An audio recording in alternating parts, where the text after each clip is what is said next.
Guys, long time no see. Oh my goodness. You never know what or when life is going to throw a wrench in your life. So, welcome to the channel. My name's Audrey. This video is going to go up on my crime channel as well as my vlogging channel because I haven't done videos for either channel in over a month. So I don't know how long this video is going to be, but I want to update you on how my son is doing. And I want to tell you about my emergency surgery I had to have while my son was in the hospital. So, everything was going great. Johnny was in school. Johnny's my 23-year-old son.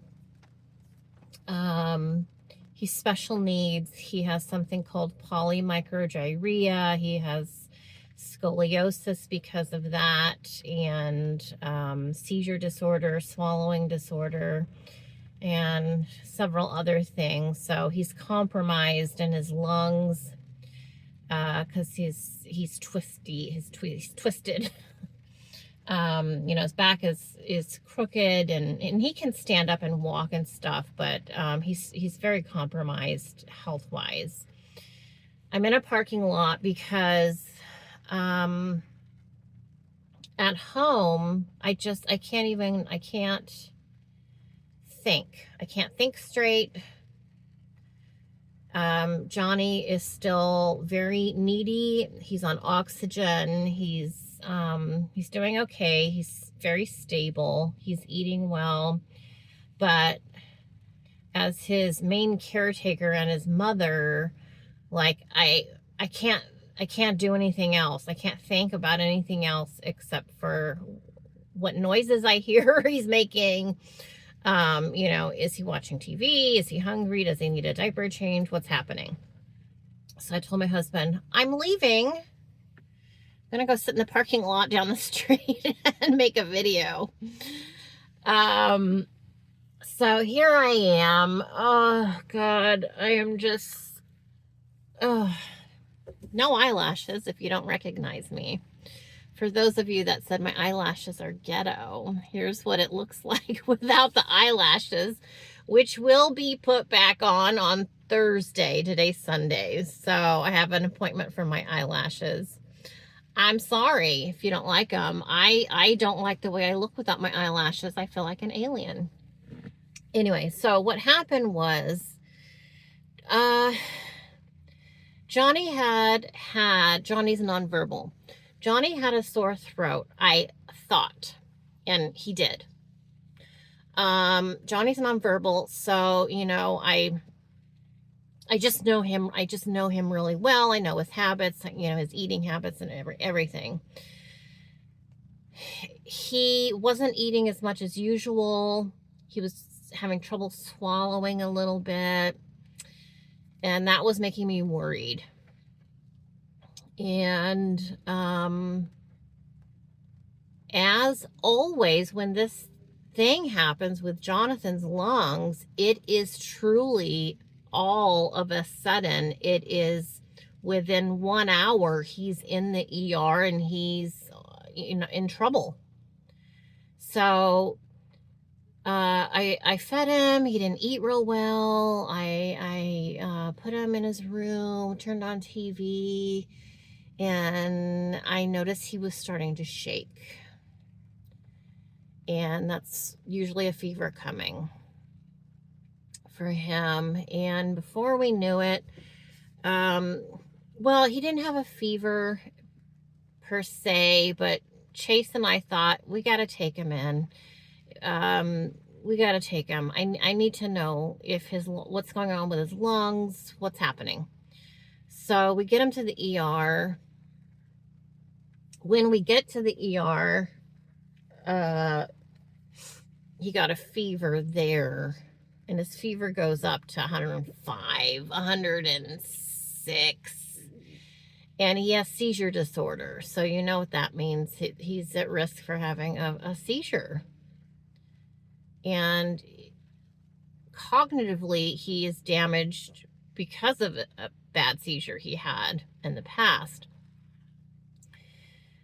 So they couldn't get his fever down. We were in the ER for a few hours, and they're like, we got to admit him, of course. So, okay, here we go. We're going to do this. We're going to do this. We're going to do this. All right, let's go. So Chase and I, this is the fourth time, I think, third or fourth time in what year is it? I don't know. However many years we've lived here in this new city. This is the third or fourth time John's been in the hospital. Couldn't get his fever down. When we got to the ER, they're like, hey, he sounds okay. His lungs aren't, bad. But then by the time we got him up to his room in the hospital, both lungs were completely full. It's like, well, how does that happen? How does he go from pretty clear lungs, just having a fever, possibly sore throat? What is going on? It took days to find out what was happening. So, long story short, he was in the hospital for 2 full weeks, 3 IVs, 3. This is the first time I wasn't spending the night. I wasn't feeling super great, and I thought, you know what, I don't know if it's my age, what's happening. I just cannot spend the night if he's doing okay at the time. I need to go home, change my clothes, and I'll come right back. And one morning I went back, and his arm was like this big because no one was watching him. There was an LVN asleep in the room with John, sitting in a chair asleep, who had used the restroom, didn't flush the toilet. Just these kind of things are unacceptable. And I told them that this is unacceptable. So as always, I have to say something. Always say something for your loved one.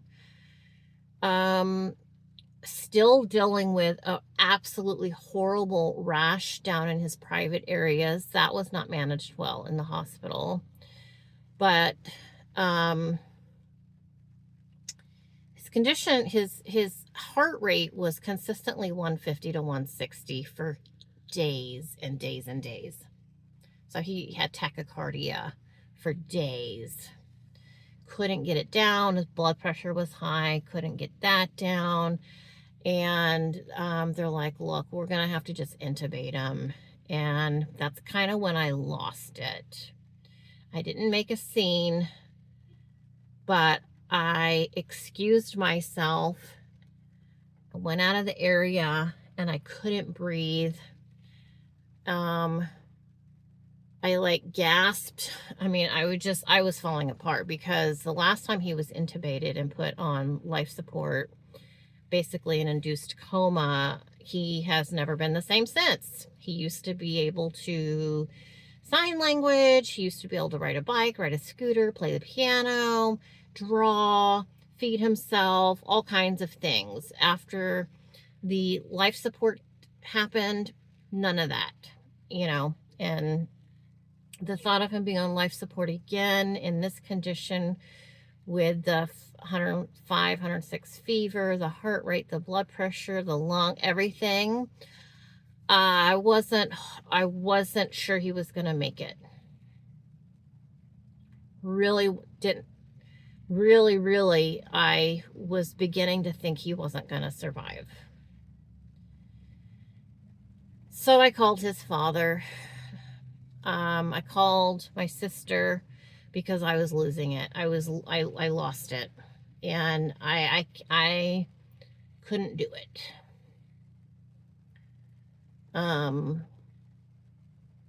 As much as I, like being separated from my family and independence, with just me and my husband and my kids and all that, I needed help. And I have no problem admitting that I needed help. I needed support. I couldn't function. Couldn't get a hold of my sister. She's an RN.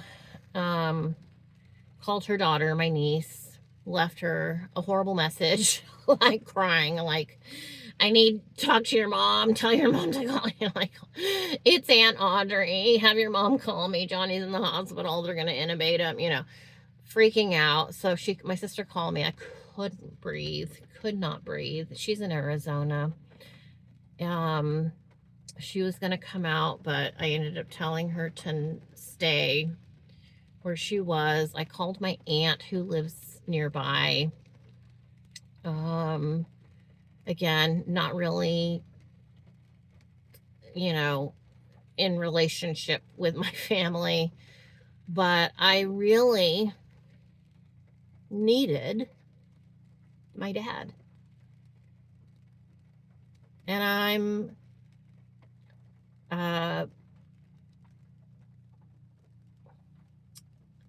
what's the word? I can never remember the word. I don't have a relationship with my dad or my mom.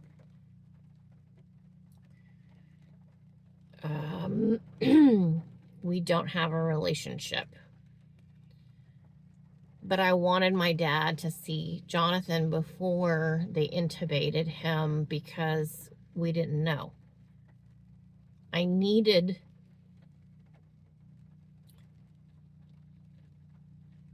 despite my parents saying they never want to see Jonathan again, that's my mom. My mom's the one who doesn't allow my dad to have a relationship with me or my kids or my family.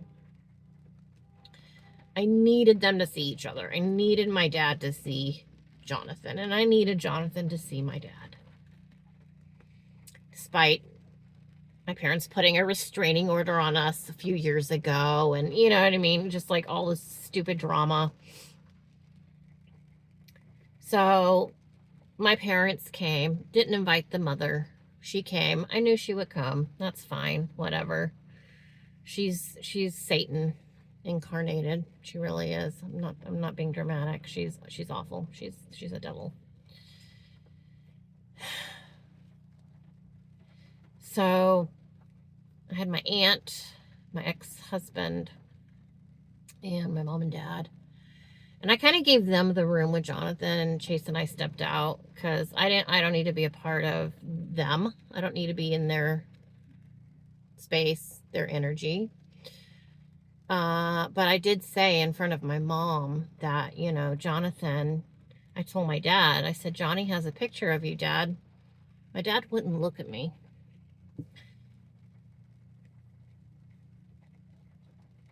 The whole time. I said, Dad, Johnny has a picture of you. He holds it and looks at it. You know, he misses you. And he's just like, oh yeah, you have a picture? Okay. And then he walked away and sat down on the sofa that's in the hospital room. And I thought, you know what? This might be, very well, might be the last time I see my dad. I didn't know if I'd ever see him again. But I said, I walked over to my dad and I just hugged him and he wouldn't touch, you know, he didn't hug me back. He wouldn't look at me. I just said, I miss you. I love you. And I kissed him a few times on the head, right here.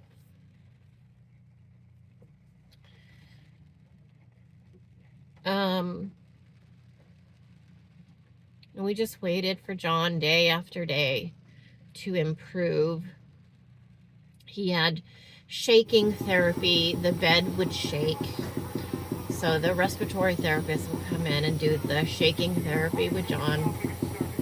And Johnny liked the shaking therapy. And it just took time. It took a lot of time this time. Normally Johnny's in the hospital for like a week. This was 2 weeks. And Chase and I, we were there all day. We would just go home at night and come back in the first thing in the morning. But Chase and I, we would eat dinner there or lunch or whatever. I don't think we ate for the first few days that Johnny was in the hospital. But down in the hospital cafeteria, it's a lot of fried food. And I don't eat fried food, but it sounded really good. So I had a grilled cheese sandwich with fries. Or no, they didn't have fries. I wanted fries, but they didn't have any fries. So I had grilled cheese a couple times in the 2 weeks. I had a pasta a couple times during the 2 weeks. And, not healthy food. We didn't eat a lot while we were there, but what we did eat was fatty. And, as I said, Johnny slowly got better to the point where he wanted to get out of the bed, and he did get out of bed when we weren't there in the morning. They said, oh, we need to let you know he got out of bed. Oh, God, and he's got those IVs plugged in and stuff, and I'm like, well, oh, crap, but okay, well, that's a good sign. He's feeling better, and he wanted to eat, so I brought food from home for him. He started eating a lot in the hospital, thank God for that. That was like a huge turning point for him. We're still not out of the woods with his health, so still doing nebulizer at home a few times a day. We have a nurse that comes to the house to check his vitals, and I'm gonna have to learn how to use the stethoscope so I can check his lungs myself, so I have a baseline for him at home. That way when he does get sick, I'll hopefully be able to hear through the stethoscope what his lungs are doing. So I'm gonna have to do that. I guess I'll have to YouTube it. I'm not sure how I'm gonna learn how to do that. But by the way, I have a cousin. He's from this town that I live in, but he lives in Texas now. He's a pediatrician. So he helped us so much while Johnny was in the hospital. So Gotchel, thank you. So he explained so much detail. Like, I tell him what the doctors say, and he's like, oh, that's because of this and this, and then they're probably looking for this and this, and, see what this number is. So I would talk to him throughout the day, every day, giving him numbers and update him on everything going on with Johnny. So he's been helping me with Johnny since, I don't think, before he was even in medical school. Well, how old is he? He's like in his 40s. He's 40? He's been helping for a long time with Johnny's care. So Johnny was doing really good. So yeah, okay, so back to home. So at home, we have a physical therapist that comes, and someone comes to give him a shower, but we're going to tell her not to come anymore. She's not very consistent, and we don't need her to give him a bath or shower. We do it ourselves. But it is nice having a nurse or an LVN come and listen to his heart rate and his lungs and stuff. And we've had the social worker over just to make sure we're getting all the help we need with Johnny. So what happened next was Johnny was supposed to be released from the hospital, and that we were going to just have the ambulance bring him home because he was on oxygen, and we didn't want to deal with putting a big can of oxygen in the car and trying to get him home. It was too complicated for us, and we were tired, and I wasn't feeling great, and Chase is stressed and everything. And so we told them, have the ambulance bring him home. That would be great. And the night before before, he was supposed to come home, we were coming home from the hospital, and I told Chase, let's just have a treat. Let's go right here to this Burger King right here. This very Burger King. We don't eat Burger King. I said, I really want a veggie burger and fries and a milkshake. It's like stress eating, you know. And I'm like, it just sounds so good. So I got my veggie burger with, you know, it's all juicy with sauce and lettuce and just super yummy. And I ate everything. I ate the whole hamburger. I ate all the fries. I drank the milkshake. I ate it all. I don't eat that kind of food normally. And I went to bed. And during the night, that night, I was having some pain. And I thought, why? Is this my back that's hurting? What's happening? Like, am I sleeping really hard to the point where it's making my back hurt? You know, that feeling like if you've slept in. Sorry, I'm so itchy. I don't know why I'm itchy. I'm just itchy all the time.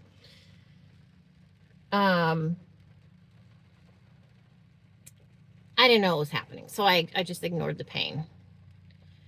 But when I got up in the morning, I told Chase, I'm like, something's not right. Like, I'm having a pain. And I showed him where the pain was. He's like, well, what do you want to do?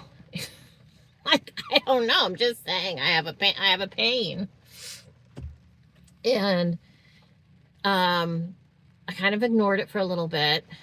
And then I'm like, this isn't right. Something's not right. I don't know what this is.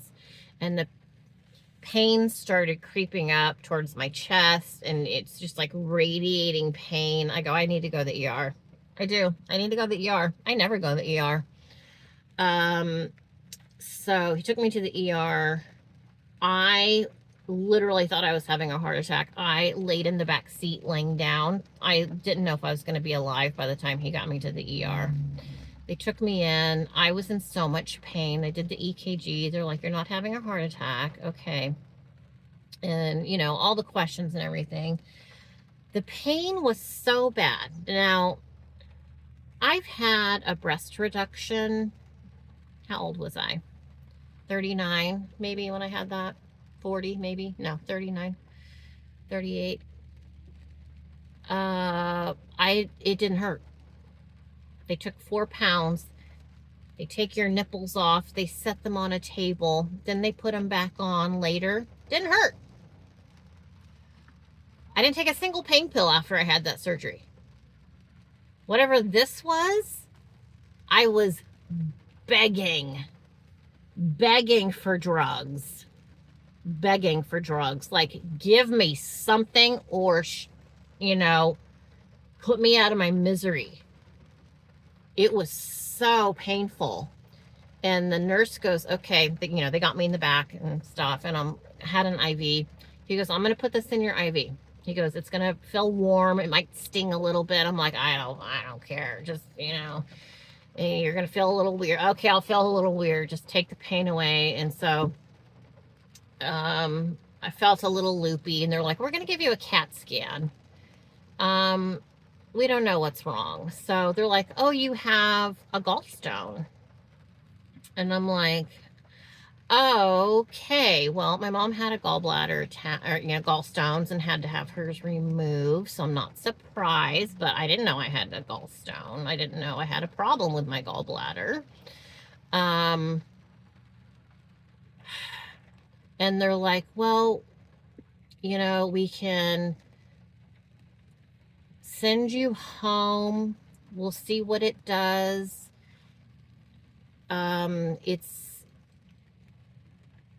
It's not stuck, or, you know, there's no problem with the stone. The stone's in there, but it doesn't look like it's causing any problem.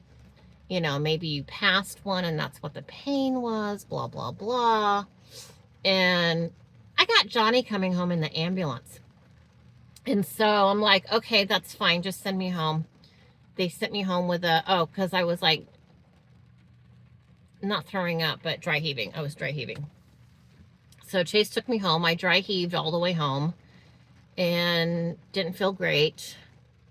We got Johnny into the house, and my pain came back, and I'm like, I gotta go to the ER again. This is awful again. So I took myself, vomiting or dry heaving all the way to the ER again by myself, because somebody had to take care of Johnny. So I took myself to the hospital. They did a ultrasound, which my cousin said they should have done the ultrasound in the freaking first place. They did the ultrasound. Oh, the stone's gone. It's not in there now. Okay, well, they're like, we need to do emergency surgery. So you're not going anywhere. So I had a surgeon come and talk to me, and I'm like, literally, I don't care. I couldn't even think about Johnny. I couldn't think about anything. I was in so much pain. It's like, I don't care what you say. I don't care what you tell me, what you're going to have to do to me. Just please put me out of my misery, for God's sake. So, yeah, they take me upstairs. They take off my clothes. They wash me down with iodine. I don't know what it was. Some wash. It's like the middle of the night by this point. So anyway, I'm in the hallway by myself. Nobody knows I'm in the hospital except Chase. Well, and Benjamin. And, Chase is texting everyone going, oh my God, what, Audrey's in the hospital. I'm in a hallway. It's close to midnight at this point. And I'm like, FML. This is just bull. I didn't even know I had a gallbladder problem. And I'm just in the hallway waiting for surgery. And this funny, tall, very flamboyant white man comes up, and he's like, hi, I'm your anesthesiologist. And I'm like, okay, nice to meet you. Whatever. And he's like, okay, so I'm going to take you in. I'm going to, you're going to be unconscious, and I'm going to intubate you. I'm like, that sounds a little terrifying to me. I've been intubated before, but it's like, just the thought of being intubated is not a happy thought to me, And it's like, I was in so much distress. I didn't care. They were going to intubate me. And then he's like, we're also going to put a camera down your throat like Joan Rivers had. Remember that thing that killed Joan Rivers, with the thing down the throat with the camera? And I'm like, okay, that's fine. He goes, and I just told him, I just said, can you please just be careful with my neck when you intubate me, because my neck cracks. Like, I can hear my neck in my ears, like I can hear it like cracking when I move my head. He goes, okay, well, I'm going to give you a cocktail. And he says it like this, and he's got a little vial of a cocktail. If you've never had surgery, or if you've had surgery and maybe you don't know if you've had a cocktail is the most wonderful thing on the planet, because what it is they stick it in your IV before they knock you out, so that you don't care. You don't care what happens. You don't care about anything. They could turn your body inside out, and you just don't care. And when I heard him say cocktail, I was fine after that. So I'm like, oh, thank God, make it a double. And he's like, oh, well, if you want a double, I'll have a triple. So he was fun. And he goes, okay, I'm going to go ahead and do it now. I'm like, yes, great. Knock me out. So he screws the little tip on of the cocktail into my IV, and he's like, we'll just do this now, and then, then I'll put you under. I'm like, can you not suffocate me though? Can you not, can you not suffocate me with the thing over my face? Can you knock me out through my IV? I don't like the thing on my face. He's like, Yeah, we'll just put it, you know, whatever. Okay, he's knocking me out already through the IV. So he gives me the cocktail, and then next thing I know, I'm waking up. And I'm like, no, I don't want to wake up. I don't want to be awake. I don't want to be awake. So I wasn't sure where the gallbladder is. But a robot did the surgery. Well, there was a doctor controlling the robot. So I was stabbed 5 times. That's what he said. He's like, you were basically stabbed 5 times. So I have 4 large incisions, which are doing really well. Here, I'll put up a before. Well, here's an early picture of what it looked like right after surgery. And then I'll put up an updated picture of what my scabs look like now. So it's healing fine, no problem. I don't know if you can tell. I don't know if it's noticeable at all. I've lost 25 pounds. So forget Wegovy, forget Ozempic. If you want to lose weight, just have your gallbladder out. I lost 20 pounds in the first week, 2 weeks, I don't know. But 25 pounds so far. You can't eat. Cannot eat. My daughter came from the East Coast to help take care of me right after surgery, to do my hair and stuff and hang out. She's one thing after surgery I didn't know was a thing was the gas. They pump you full of gas to make your organs kind of inside separate, I guess. I was very yellow for a long time. I have jaundice. I am supposed to have a checkup actually for that, but I don't think I'm yellow anymore. Remember I told you my daughter kept telling me I'm yellow? Well, there was a reason. Also, I had noticed my arms had been yellow, and I mentioned it to Benjamin, my son. I'm like, why? Look at my arms. My arms are yellow. And the doctor said that's probably when you were passing a stone. Your body was responding to that. So, oh my God. So there's that. I have a couple other things I'm dealing with. My blood pressure. I left the hospital with 3 blood pressure medications, so that's been awful. I feel okay. I'll feel better when I get eyelashes. I feel like I'm still recovering, you know, like I feel like I don't feel right. I don't feel 100%. Like, I feel like I'm asleep. Like, I feel like my eyes are still, like, kind of closed. I don't know how to explain it. One thing that's very strange, and I don't know what this is from, it makes me just feel like I'm nuts, is my dreams are different. Like, not that dreams are illustrations, but if dreams were illustrations, my dreams used to be, let's say, Picasso. Now my dreams are Thomas Kincaid. Like the genre, the feeling of my dreams, like the movie, the screen of my dreams feels completely different. It's very strange. It's hard to explain. It's really weird. I don't know what that is.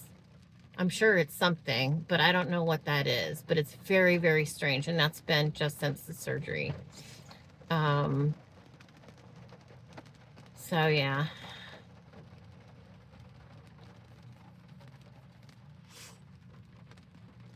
So, please, please keep praying for Johnny. He's not out of the woods 100%. He's not going to be able to go back to school. I mean, the poor kid, he's just going to have to kind of be in a bubble. You know, it's just going to be me taking care of him, entertaining him. So I honestly don't know what my future on YouTube is. I want to do videos. I love doing videos. I love the editing. I love the whole thing about being on YouTube, but I don't know. I've been trying to watch the stuff going on with Erica Kirk and all that joke, and then we have this thing Trump did with Venezuela, and there's of course a lot going on that I would love to talk about, but I'm just not in the right headspace right now to do that with Johnny's condition. I just can't do it. So please continue to pray for Johnny. He needs the prayer. He needs all the good energy, all the good vibes anyone and everyone can send him. We really, really appreciate it. And hopefully this isn't the end of my YouTube career. Hopefully I can come back. We're looking at trying to have an RN come to the house every day for like 3 hours, at least during the week or something. So we're looking at our options for care for him so that I can have a break. I need to be able to do stuff, and I just don't know how long it's going to take. So that's our update. Happy New Year. This new year is better already. We do have plans for the new year. We have, good things in store for our future for this new year for our family. And I'll let you know as things happen for us there. And yeah, we're just praying for a better year than we had last year. Not super great.